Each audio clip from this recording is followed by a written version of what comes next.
YouTube Shashank study circle. तो आज हम क्लास 9 की केसी सिन्हा सीरीज में एक्सरसाइज 3.1 का सॉल्यूशन देखिए हम लाए हैं। ठीक है, बिल्कुल। अगर आप हमारे चैनल पर नए हैं तो सब्सक्राइब करना ना भूलें, क्योंकि हम ऐसे ही सॉल्यूशन से रिलेटेड वीडियो हम लाते रहते हैं। चलिए वीडियो को स्टार्ट करते हैं। ठीक है, चलिए पहला जो हमारा प्रश्न है, निम्नलिखित व्यंजकों में कौन कौन एक चर में बहुपद है। चर कहता है, याद रखें, चर, अचर नहीं। चर का मतलब हो गया x y z p q r Ram Rahim, जो भी दिया हो एक चर होना चाहिए, यानी सब समान। ठीक है, चलिए और कारण के साथ बताना है। ठीक है, पहला जो आपका प्रश्न देखिए, क्या वो एक चर में है। देखिए यहाँ एक भी, यहाँ भी एक्स, यहाँ भी एक्स, तो लिखेंगे हाँ एक चर में बहुपद है।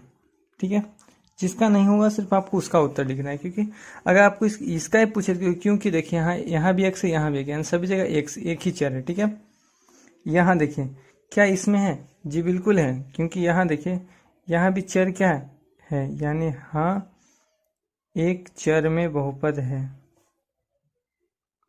एक चर में बहुपद है।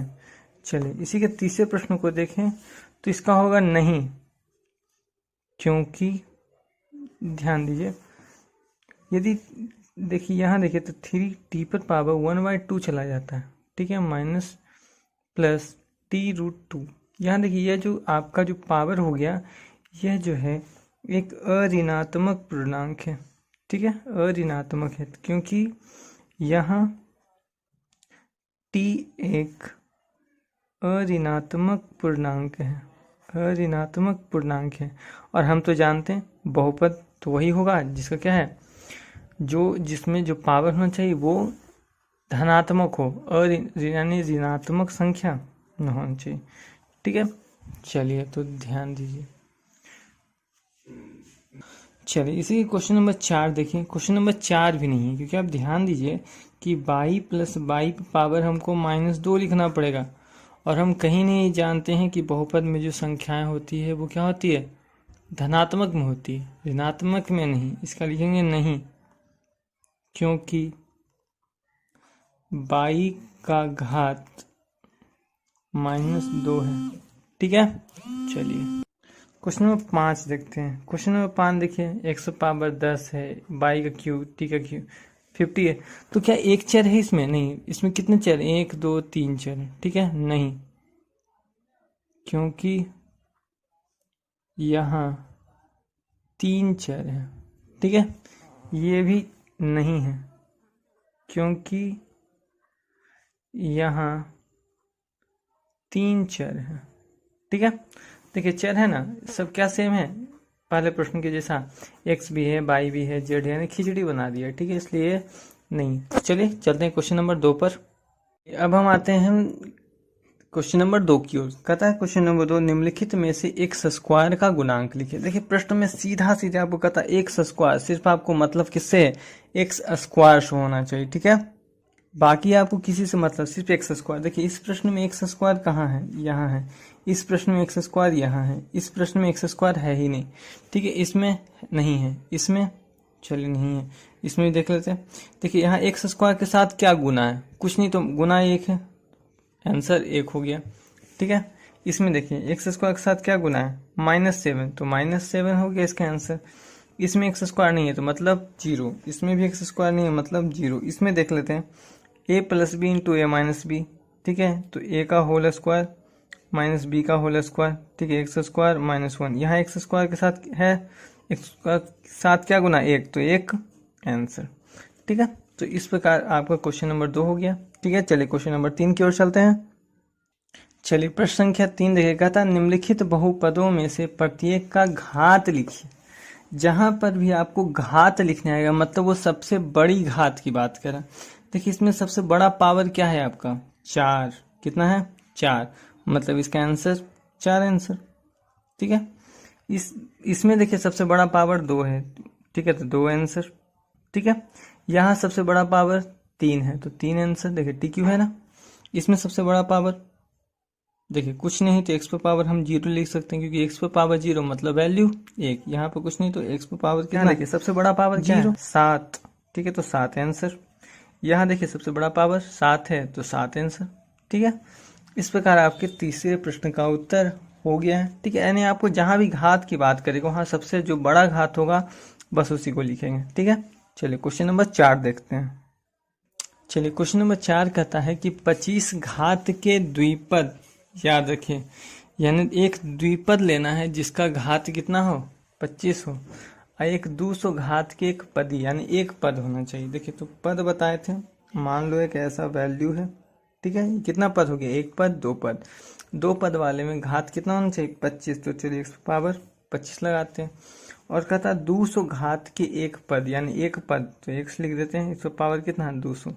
देखिए ये हमारा हो गया एक पद। ठीक है, ये हमारा कितना हो गया, द्विपद। ठीक है, यही इसका आंसर हो गया। आप कुछ भी ले सकते हैं। ठीक है, कोई जरूरी नहीं कि आपकी जो बुक में आंसर दिया है आप वही लिखें। चलिए कहता है 37 घात के त्रिपद, देखिए 3 पद होना चाहिए, 3x + 5। ठीक है, 3 पद हो गया। और कहता है 50 घात के द्विपद, x + 3 लिख लिया। ठीक है, अब द्विपद में घात कितना, 50। ठीक है, 50।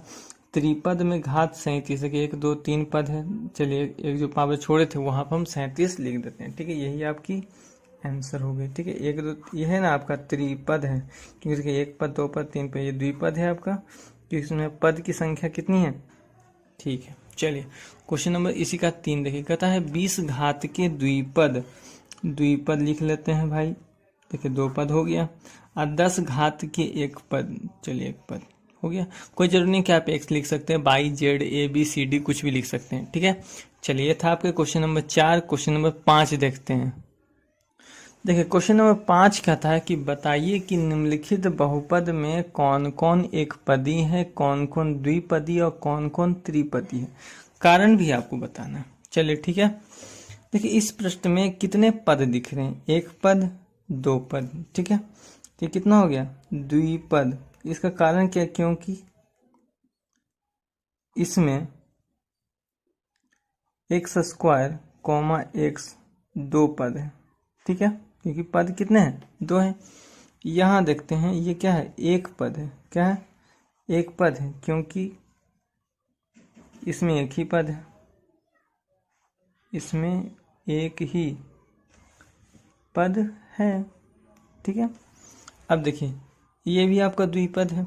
इसका कारण तो आप लिख सकते हैं, क्योंकि इसमें पद कितने हैं, 2 2 हैं। यह देखिए आपका 1 2 3 पद है। क्या है आपका, त्रिपद है। अब इसका कारण नहीं लिख सकते हैं, क्योंकि इसमें पद कितने हैं, 3 है, 5x², 6x 2, इसमें त्रिपद हो गया। यहाँ देखिए 2x, इसमें क्या है आपका, एक पद है, क्योंकि यहाँ पदों की संख्या मात्र कितनी है, एक है। देखिए पद की गिनती तब कीजिए जब जोड़ घटाव गुना भाग तब हो। देखिए यहाँ घटाव था तो एक पद दो पद, यदि एक साथ देखिए गुना है तो ये 2 पद नहीं बल्कि एक ही पद है। ठीक है, ये था आपका क्वेश्चन नंबर 5। चलिए क्वेश्चन नंबर 6 देख। चलिए क्वेश्चन नंबर 6 का था निम्नलिखित पर बहुपद इसका मान निकालिए यदि x = 0। तो देखिए हमने कहा था कि बहुपद को px, sx, tx, qx, ax कुछ भी लिख सकते हैं। ठीक है, यानी px = 5x² - 2x + 3, क्योंकि यहाँ देखिए x दिया हुआ था। ठीक है, यदि देखिए पहला हमने मान रखा है 0, क्योंकि यहाँ कहता है कितना रखना है, 0।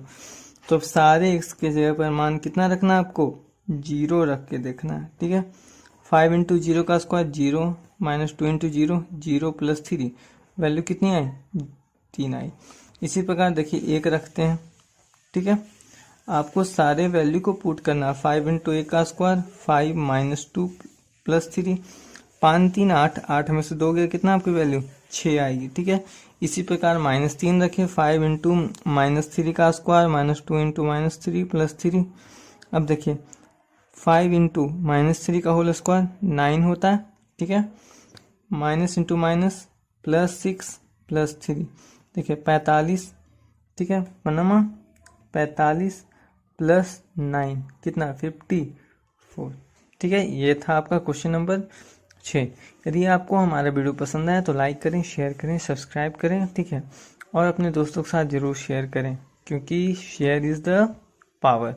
और यदि आपने इसके पिछले चैप्टर की सॉल्यूशन की वीडियो नहीं देखी है, या फिर पोलिनोमियल्स के चैप्टर का इंट्रोडक्शन का नहीं देखा आपने वीडियो, तो उसकी लिंक आपको डिस्क्रिप्शन में मिल जाएगी, आप वहां जाकर उस वीडियो को भी देख सकते हैं।